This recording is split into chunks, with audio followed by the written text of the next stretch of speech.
Hey, good morning to those of you out there on the West Coast. Good afternoon to those of you here on the East Coast with me. It's a beautiful day. I'm excited to talk about contract vehicles, how we can get on the ones that already exist. Let me just turn off some of my scroll bar. I want to say thank you to those showing up early and on time. I really appreciate it. We've got over 170 people showing up early and on time. When that happens, LinkedIn pushes the word out to everybody else, says, hey, you're late. Come on, join us.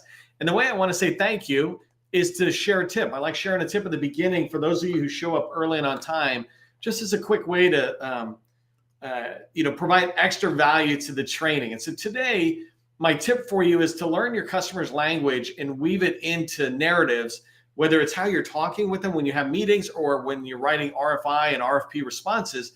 Weave their language back in, and it's one simple way of showing them that you care. There's this great line out there that says people don't care what you know until they know that you care. And again, if you understand their language and what they're trying to communicate and weave it into the way you talk, it works. And the reason I had this tip for today is because I was looking, I have something I call a joke book. And basically, comedians, whenever they have jokes that work, they write them down in the book. And so they begin to build this body of knowledge. And I do the same thing as it relates to just government contracting tips of wisdom or something, right, that I want to share with you. And I wrote this one down that I just love because I was doing it with a customer of mine who's trying to push it to DoD. And DoD speaks this way, right? They say data is a strategic asset. Information is combat power. Information is combat power. Data is a strategic asset.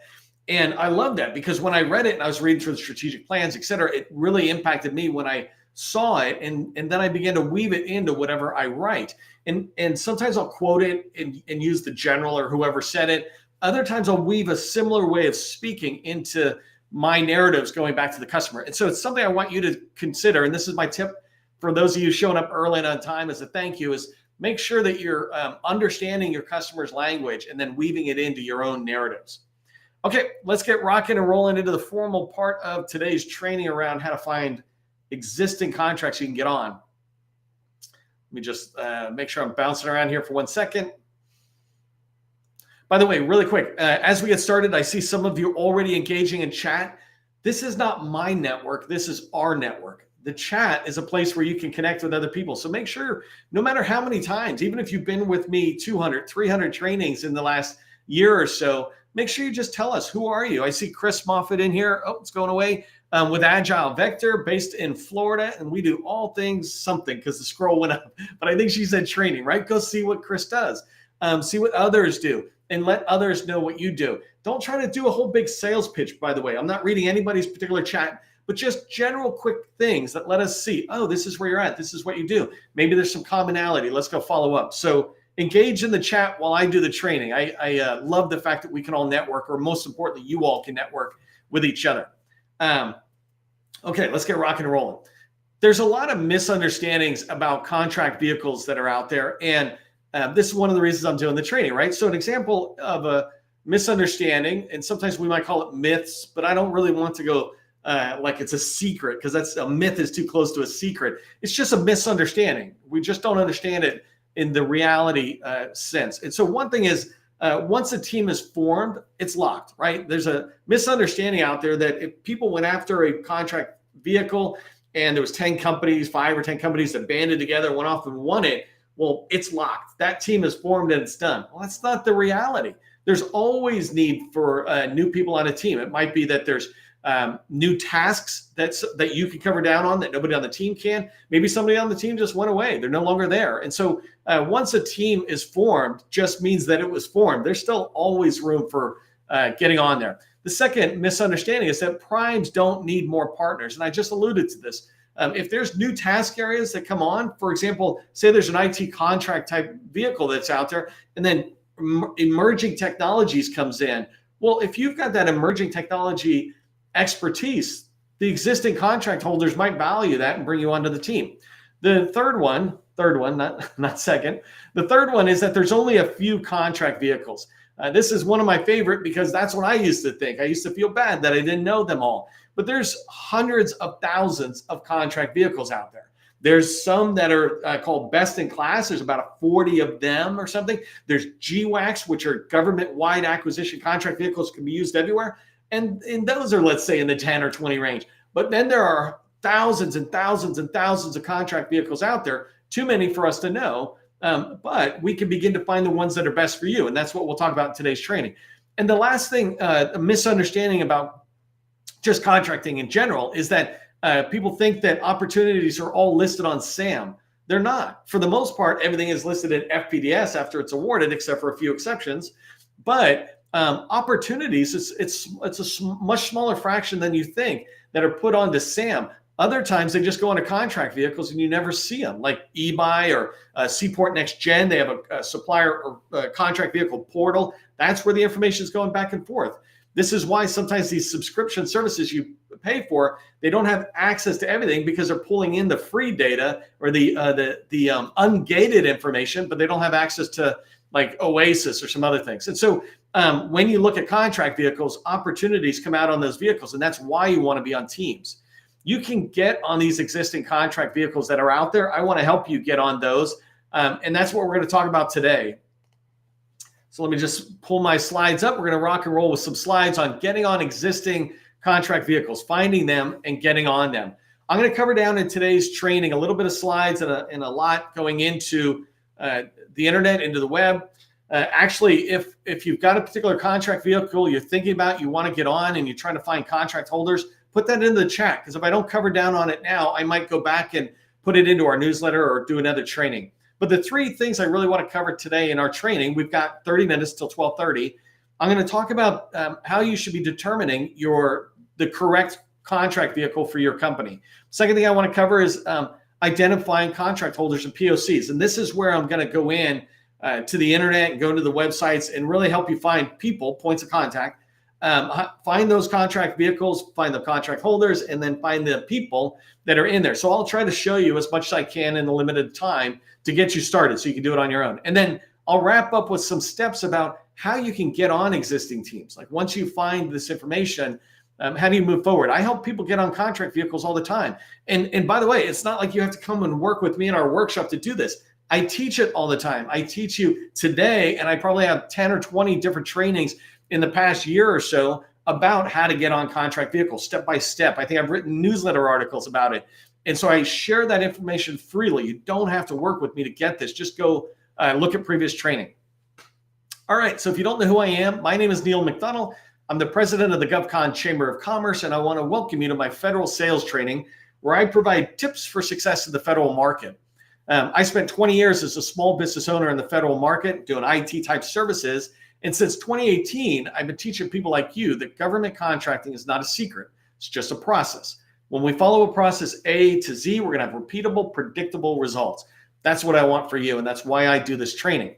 If you haven't done so already, make sure you subscribe to the Government Contracting Success newsletter. This is our newsletter. You can see we've got 15,000 subscribers. We grow constantly because we put out really good information, and I want you to be able to take advantage of it. The other thing is I want to say thank you to those of you who registered. I think we had over 140 people register for today's training. When you register, it's a quick, simple thank you to my team. Also, LinkedIn then pushes this out further. One other tip about registering for an event like mine, especially on LinkedIn, is when you register, then you can go into see everybody else who's registered and connect with them easily. LinkedIn kind of gets rid of some of their rules when you're networking within an event like this. So make sure you register for the training. If not for me, then for you, right? And by the way, we have almost 300 people on training today. We had 450 yesterday. This is a great network for you. I mentioned it early on. Make sure you put your company name, your core competency in there so others can see, so that you can see what other people do, and maybe you guys can come together and find some reason to work together. Okay, let's talk about determining the right contract vehicle.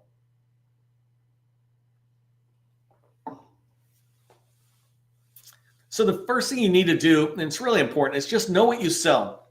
Narrow down on what you sell. When you can narrow down on what you sell, then you're able to understand which contract vehicles are available to you out there.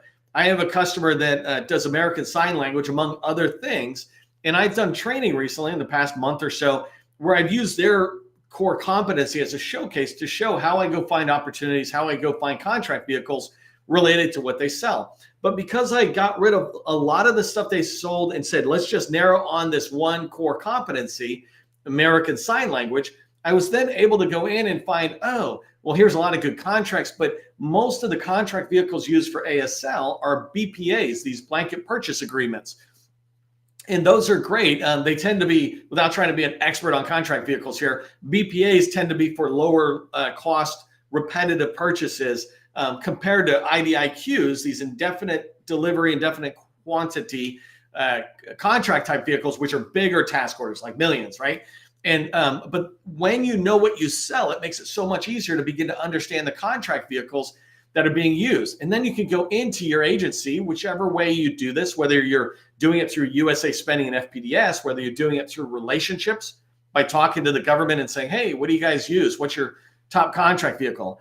GovTribe, which I used to use and I'm going to stop using, they have a great functionality, and there, and maybe some other tools have as well, but their functionality allows me to go in and pick an agency, and it will tell me which contract vehicles are being used the most within that agency.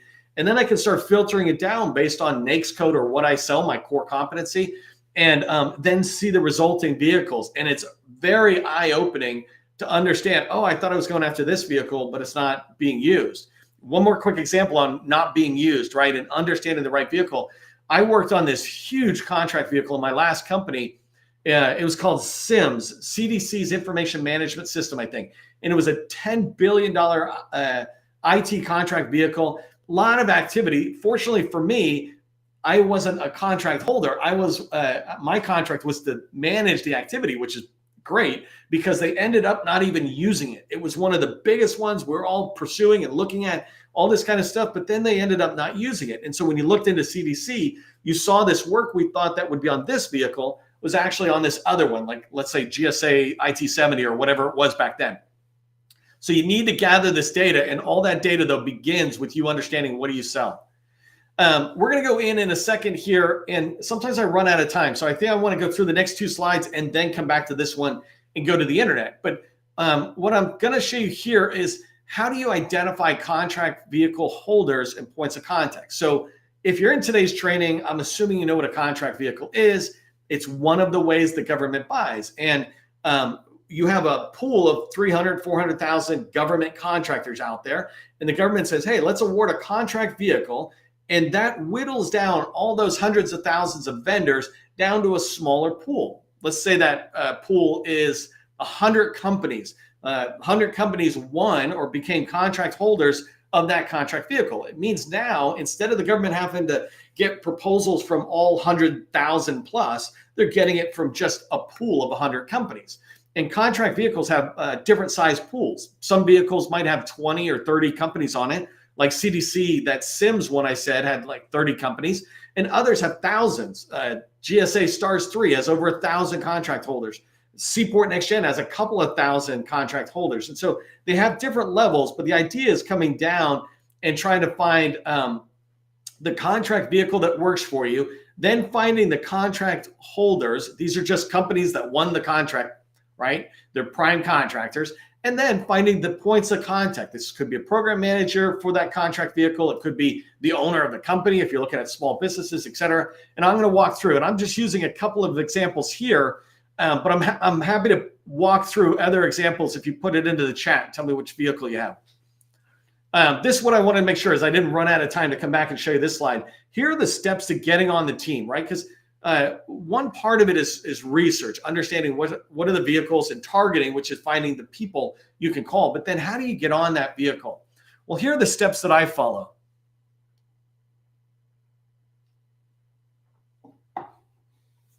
And by the way, I literally do this every single week with one of my customers, right? One customer or another, I'm going through this process, and my team goes through this process. First thing we do is select a few contract holders to pursue. So if I look at STARS 3 as a contract vehicle, I said there's more than 1,000 on there. Well, I don't want to go after 1,000. That's too many. So I want to whittle that down to, let's say, to start a big number, I'm going to go after 100. Well, how do I whittle that down? I might shrink that pool of 1,000 contract holders down by saying, well, let me look for ones that are in Florida, or I'm here in Maryland, right? The ones that are in my state, because then maybe there's some geographical connection we can do. Or I might sit there and say, STARS 3 is an 8A contract vehicle, so 8A small businesses or contract holders. I might go, well, let me also find one that is an 8A woman-owned small business, because I'm a woman-owned small business, might be similar, or veteran-owned, right? You see that kind of tie, finding some similarities. There's ways to whittle it down. You can also whittle down that pool by what they go after. So 8A STARS 3, as an example, has 3 pools. It has a normal pool, it has an emerging technology pool, and it has a OCONUS, outside continental United States, OCONUS pool, right? And so I don't want to work outside the continental United States, so I don't need that one. But right in the middle, I do AI, let's say, and machine learning. So let me look at this pool of about 200 that are emerging technology contract holders on the 8A STARS 3 contract. So number one, you want to sit there and take a large pool of contract holders and whittle it down to something manageable. 100 companies is a good range. You definitely don't want to just pick one. You want to be not only going after multiple so you can get on a team, but you even want to be on multiple teams, because some teams might be less aggressive than others. Okay, step 2 is learn about which agencies are using that vehicle. If I look at STARS 3, I can go into GSA, and I might show you, but I can go into GSA and see which agencies are actually using STARS 3. This is huge. Why would you try to get on STARS 3 and then go over to an agency that doesn't even care?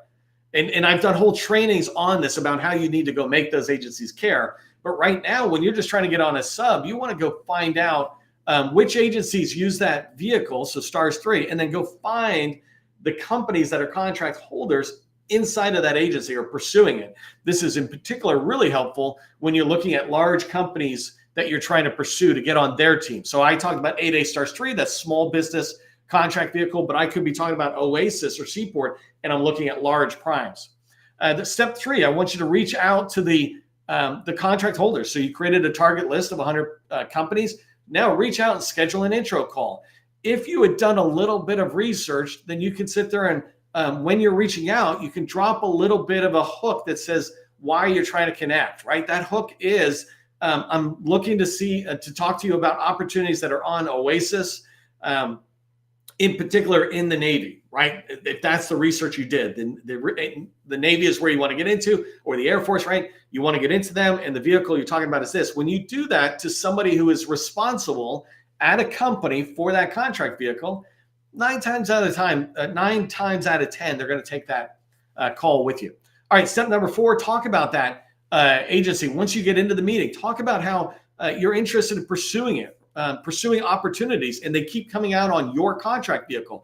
I'd love to find out if there's a way I could be an unnamed teaming partner. What that means to me is that the government doesn't really know that you're part of that contract vehicle, but that prime contract holder has said, anytime an opportunity comes out, we'll happily team with you. And the way you become an unnamed teaming partner, basically, is they put you in the supplier portal, if it is, or the contract vehicle portal, like Seaport Next Gen that has a portal. When you try to get on that vehicle, you just get added in. Same thing with GSA. People could just add you to eBuy so that you can see the opportunities. Somebody else will just forward you the emails that are coming from the government related to a contract vehicle.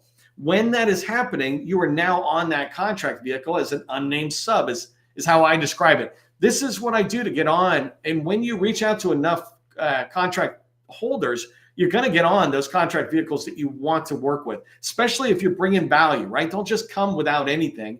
Value is a whole separate training, but figure that out. Okay, so let's look at some contract vehicles and how I find the holders. So I mentioned Oasis, and let's just begin there. Oh, and by the way I've got the slides lined up a little bit, Oasis, I wanted to show you how I would do it if I just do a Google search, right? STARS 3, I'm going to go in, and I might even show you who's winning. And then I'm going to maybe show you one other different way. There's so many contract vehicles I could show you. But let's just use Oasis. This is a huge contract vehicle that's out there. All I typed was Oasis small business contract holders, right? I could literally come back and try.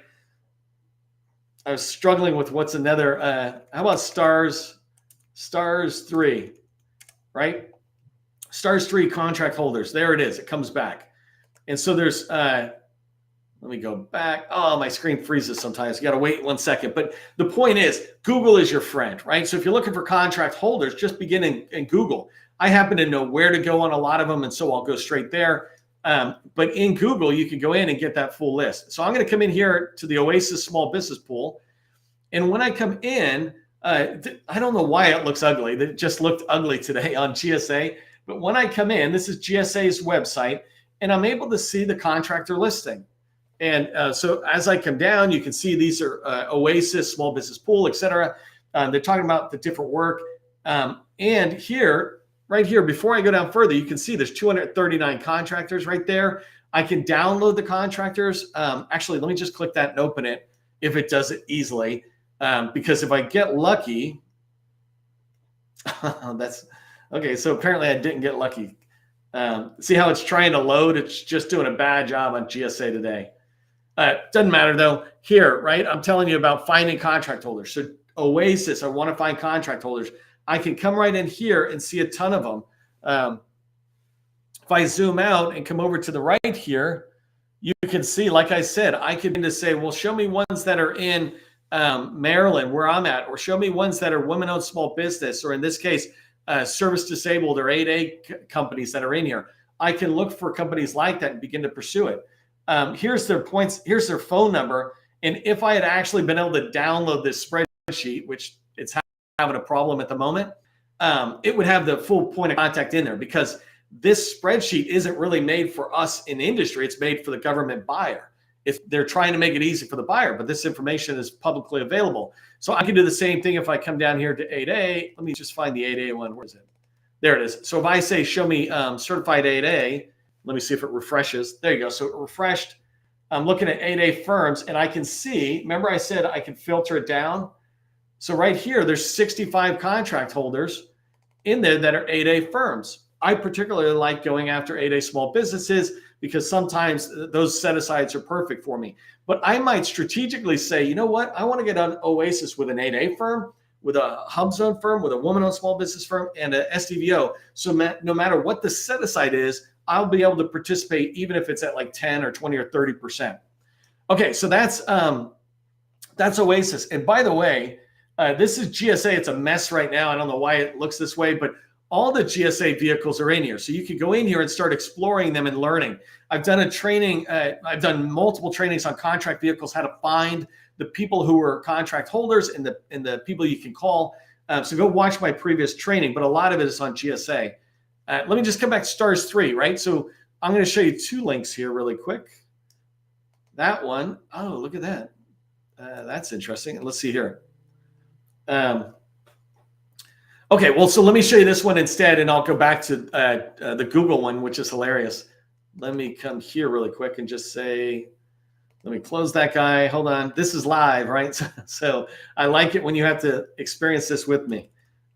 So remember I said 8A STARS 3 contract holders. So there, let me click that, and I'll come back to it. Takes a minute for it to load. Come on, you can do it. So anyways, this tab, there it goes. What I wanted to show you is, remember I said I can do some research on some of my vehicles on 8A STARS 3 and other GWACs. It's really easy because you can come into this place on GSA. It's called the GWAC Sales Dashboard, and you can see what's going on. And so I'm going to come here, and I'm going to change the select contract family in this dropdown. I want to change it to 8A STARS 3 and apply. And I can use all the years because it's only been out a couple of years now. And so as it resets, there you go. So I can see in here which agencies. So I can see which agencies. Hey, it's not letting me zoom. There we go. Right here, I can see who's winning, right? And so Department of Homeland Security, this is huge. I was just talking to a potential customer this morning, and I would be talking to them about, hey, let's look at 8A STARS 3 contract holders who are doing business in HH or DHS that you can team with. Clearly, HHS and DHS value it, and so does Treasury. But when you start coming down, you start realizing Defense Department doesn't really value it as much. And as you get further down, it's just clear that state and justice, they're not really using that vehicle as much. And so these kind of information really helps. And actually, if I wanted to, I have a touch screen, and sometimes I reach out and try to swipe and it doesn't work. Here I can come in and say, well, show me which companies are actually winning the most, right? And I don't know these companies. Well, I know some of them actually, but I could come in and look at these and see which ones are winning and maybe reach out to them, see if I can get on their team, because not only are they on the contract vehicle, but they're winning. And that's a good place to be. So here, I was just talking about, and I don't need to go far into it, but right there are the industry partners, right? All I did was type into Google 8A contract holders, 8A Star Street contract holders, and it comes up and it just shows me all the information. So here is all the organization information. If I come over, let me come over here. So there's a website. So this is, I've done this before. I actually created a whole directory on my website. I don't know if I make it available anymore, but here is who you call.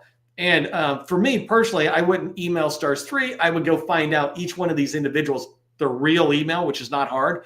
But now I'm looking at all these people, and there's, again, over 1,000 for me to choose. And so if I want to get on Stars 3, it's not that hard for me to do it. And let me come back here just on the last one as an example. If I'm looking at NOAA in particular, NOAA over in the Department of Commerce has this contract vehicle broken up into 4 categories. So satellite, fisheries, weather and domain. But if I come in here, I can, and I want to get on one of these, let's say weather. If I go into the weather domain here, this is where I can begin to discover, there's their forecast. Here it is, contract holders, right? So if I click on this link here, I can come in and find points of contact. So here is Peter, right? There's this email. Here's somebody over here, Nishima. And so I can look at these companies. Oh, these guys are great. Actually, I didn't even recognize who I was looking at. But I'm able to find this. And so if you can find what contract vehicle is being used for the agency that you want to go after, you're going to be able to get on it 9 times out of 10 as a sub if you bring value, not if you just want to get on, but if you bring value. So let me just wrap up with 3 steps for you to think about as you come out of today's training. First thing I want you to do is pick one target agency that you're trying to get into.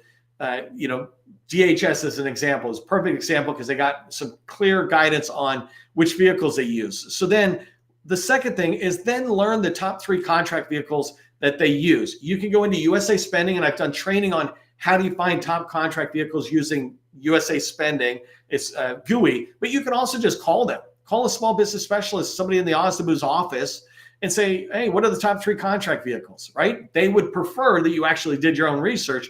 But once you have an agency, you pick the top 3 contract vehicles, pick one of them and pursue it the way I just taught you today by finding out who the contract holders are, whittling down that list to a manageable size, and then finding people to call or to reach out to at that company. When you do this, you will find you're able to get on contract vehicles. And as a subcontractor, you can have access to 5, 10, or 20 contract vehicles that are in your space. That is awesome. Those primes will let you know about, hey, we got this opportunity. Do you think you can respond with us? So you don't always have to be aware of everything. By being on the vehicle and maintaining a relationship with the contract holder, you will be able to increase your business development activities, your identification of opportunities. Hopefully you found this valuable. If you did, throw a thanks into the chat. If you're interested in working with me and my team, we have an accelerator, business development accelerator workshop. It's a 90-day program. Love to have you in it. We typically look for companies that are 2 million plus so that you can afford the investment. You're ready to grow with us. Otherwise, keep coming back to our training. You can learn more about the workshop at govconchamber.com. For all of us, as you move into your day and you start pursuing contract vehicles to sub under, just remember government contracting and pursuing subcontracts on contract vehicles, it's just a process. It's not a secret. I'll see you in the next training.